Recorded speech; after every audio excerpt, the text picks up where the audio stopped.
जय श्री हरि विष्णु। मित्रों, मेरा नाम मुकेश शर्मा है और मैं आपसे कुछ बातें साझा करने आया हूँ मुकेश दिल से मेरे इस चैनल पे। आजकल बहुत सी चीज़ें जो हो रही हैं, कुछ चीज़ें हर एक इंसान को अच्छी लगती है, कुछ अच्छी नहीं लगती हैं, कुछ आपके मन मुताबिक होती है, कुछ आपके मन मुताबिक नहीं होती। उनमें से कुछ एक ऐसी चीज़ें हैं जो मुझे महसूस हो रही हैं कि शायद सही नहीं है। इसलिए मैं आज आपके समक्ष अपने विचार जो मेरे दिल में है वो प्रस्तुत करने आया हूँ, वो बात करने आया हूँ, वो साझा करने आया हूँ। आज मैं जिस विषय पर बात करना चाहता हूँ वो आजकल की होने वाली शादियों के बारे में, या विवाह सूत्र, विवाह परिणय बंधन, उस महोत्सव को जिस हिसाब से मनाया जाता है, या विवाह आज की डेट में आज का जो नया समाज है वो उसको किस तरह से लेता है, किस तरह से मनाना चाहता है, उसके विषय में बात करना चाहता हूँ। तो मैं आप सबसे ये बताना चाहता हूँ कि जो शादियाँ आजकल हो रही हैं उन शादियों में बहुत भव्यता प्रस्तुत की जाती है। बहुत ज़्यादा नाच गाना, डेकोरेशन, दिखावा भी कह सकते हैं आप। और आपके पास अगर है और आप उससे खुश हैं तो आप कर सकते हैं, कोई बुराई नहीं है।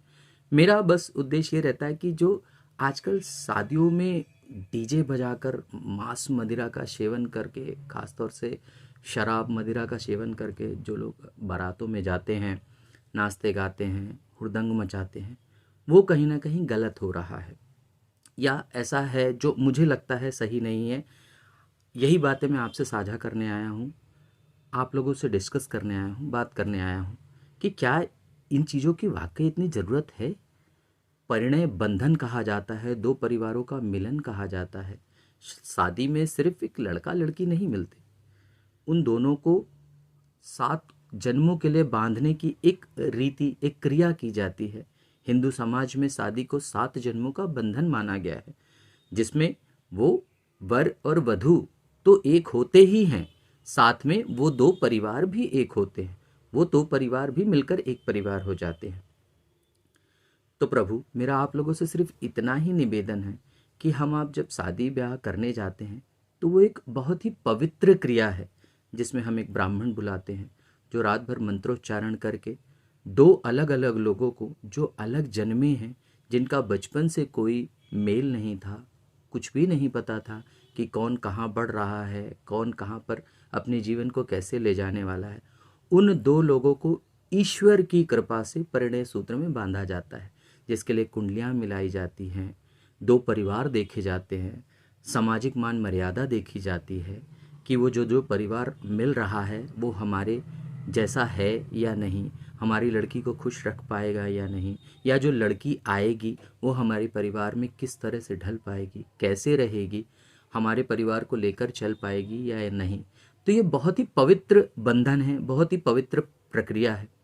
क्या इसमें मांस मदिरा का सेवन करके जाना और उस शादी ब्याह, जिस भी मैरिज पैलेस, मैरिज गार्डन वगैरह को आजकल बुक किया जाता है भव्यता के लिए, अगर वहाँ पर शोर शराबा करने वाले, मांस मदिरा का सेवन करने वाले, हुड़दंग मचाकर नाचने वाले, शराब पीकर गाली गलौज करने वाले लोग जाएंगे, तो क्या आपको लगता है ऐसी जगह पर कभी भी प्रभु आपको आकर आशीर्वाद देंगे?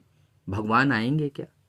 आप शादी में अग्नि प्रज्वलित करते हैं, अग्नि देव को सबसे पहले बुलाते हैं, सारे देवी देवताओं को साक्षी मानकर दो लोगों को परिणय सूत्र में बांधा जाता है, 7 जन्मों का बंधन कहा जाता है।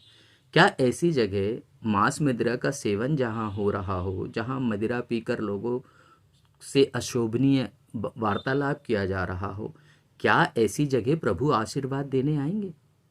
वो अग्नि कुंड में जलाई गई अग्नि जिसके 7 फेरे लिए जाते हैं, वो फिर अग्नि देवता नहीं रह जाएंगे, वो सिर्फ एक अग्नि है।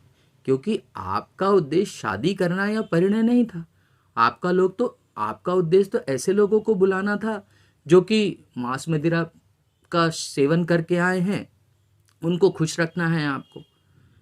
मैं नहीं बोलता कि आपको, आपके भाई आपके पास पैसा है, आप अपने पैसे को जिस तरह से उपयोग करना चाहते हैं, पर आप सबसे इतनी विनती तो की जा सकती है, निवेदन है कि आपको जब ये जो भी बैचलर नाइट, आजकल एक कल्चर चल गया है, कॉकटेल नाइट, मिलनी, पता नहीं क्या क्या, ये सब आप शादी वाले दिन के पहले सब कुछ कर लें। लेकिन जिस दिन शादी हो, जिस दिन परिणय सूत्र में बांधा जाए, उस दिन सिर्फ और सिर्फ परिणय बंधन ही हो। पहले लोग घरों में मंडप लगवाते थे ताकि घर का जो आंगन होता था वो बहुत पवित्र इस जगह मानी जाती थी। तुलसी का पौधा लगाया जाता था, उसकी सुबह शाम पूजा की जाती थी। उस आंगन को हर त्यौहार में गोबर से लीपा जाता था, साफ सफाई की जाती थी, रंगोली बनाई जाती थी। तो देवता का वास माना जाता था उस आंगन में। उस आंगन में मंडप लगाकर ब्याह किया जाता था। अपनी बेटी को किसी और के घर की लक्ष्मी बनाकर भेजा जाता था। जो वर आता था, वर पक्ष बारात लेकर आता था, उसको आप कहीं और ठहराकर जलपान कराते थे, पर शादी घर के आंगन में मंडप लगाकर की जाती थी। वो बहुत पवित्र जगह मानी जाती थी। समय बदला, लोगों ने आजकल की शादियों ने भव्यता का रूप ले लिया। लोग मैरिज गार्डन बुक करने लगे हैं, शादी हॉल बुक करने लगे हैं। कोई बुराई नहीं, आपके पास पैसा है, आप करना चाहते, क्योंकि शादी जीवन में एक बार होने वाला कार्य है। हम हिंदुओं में हम शादी को बहुत पवित्र मानते हैं और मान के चलते हैं कि जीवन में एक बार होने वाली ही क्रिया है विवाह परिणय। आप करना चाहते हैं, बिल्कुल कीजिए, पर मेरा आप लोगों से हाथ जोड़कर निवेदन है, कृपया मांस मदिरा के सेवन से उस दिन बचा जाए। क्योंकि आप प्रभु को साक्षी मानकर दो लोगों को, स्त्री और पुरुष, वर और वधू को परिणय सूत्र में बांधते हैं, 7 जन्मों के लिए बांधते हैं। उस दिन आप चाहते हैं कि सारे भगवान आए जो उन वर वधू को आशीर्वाद दें, परिवार के बड़े बुजुर्ग आशीर्वाद दें। तो आप लोगों से सिर्फ इतना ही निवेदन है कि उस दिन ऐसी किसी भी क्रियाकलाप से बचा जाए जिसमें मांस मदिरा का सेवन हो। क्योंकि प्रभु ने सृष्टि में सबको बनाया है, तो वो नहीं चाहेगा कि आप अपने जिह्वा के स्वाद के लिए, आप अपने जीभ के स्वाद के लिए किसी निर्जीव बेजुबान जानवर को मार दें और उसको खाएं। साथ ही साथ मदिरा ये भी समाज को बर्बाद करने वाली एक चीज़ है। जब समुद्र मंथन के समय हलाहल विष निकला था, तो उस विष से इस प्रकृति को बचाया जा सके, उस जहर से इस प्रकृति को, इस दुनिया को, इस धरती को बचाया जा सके, मानव जाति को बचाया जा सके, भगवान शिव ने, भोलेनाथ ने उस हलाहल को अपने अंदर ग्रहण कर लिया। तो ये जो मदिरा है ये भी एक तरह का विष है, सामाजिक कुरीति है। आप शादी वाले दिन, जिस दिन परिणय सूत्र है, उस दिन मदिरा का सेवन अशोभनीय है। मेरी बातों से कुछ लोग असहमत हो सकते हैं, उनसे मैं माफ़ी चाहूँगा, पर जो लोग मेरी बातों से सहमत हैं उनसे बस इतनी ही विनती है, कृपया करके कोशिश कीजिए जिस दिन आपके घर में परिणय बंधन है, विवाह है, उस दिन मांस मदिरा या इस तरह के सेवन से बचा जाए। क्योंकि आप चाहते हैं आपकी लड़का या आपकी लड़की जो परिणय सूत्र में बंधने जा रहे हैं, उनको सारी सृष्टि आशीर्वाद दे, सारे भगवान आशीर्वाद दें, सबकी कृपा बनी रहे।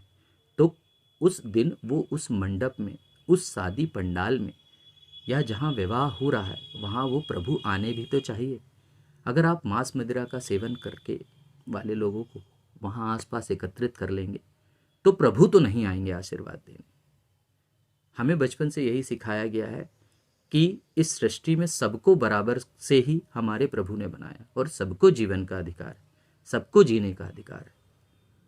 तो प्रभु किसी निर्जीव की जहाँ हत्या हुई हो, जहाँ मांस का सेवन किया जा रहा हो, उस जगह तो भगवान नहीं आएंगे। सेम एज मदिरा का जहाँ मदिरा पान किया जा रहा हो, जहाँ शराब पी जा रही हो, उस जगह भी प्रभु आशीर्वाद देने नहीं आएंगे। तो आप लोगों से बस इतनी विनती है, ये मेरे दिल में था, मेरे मन में था। एक सनातनी होने के नाते आप लोगों से निवेदन है कि कृपया आपके घर में जब भी कोई ऐसा फंक्शन हो, शादी विवाह हो, बचिए इन चीज़ों से, मांस मदिरा के सेवन से। प्रभु श्री हरि विष्णु सबकी रक्षा करें। जय श्री कृष्ण।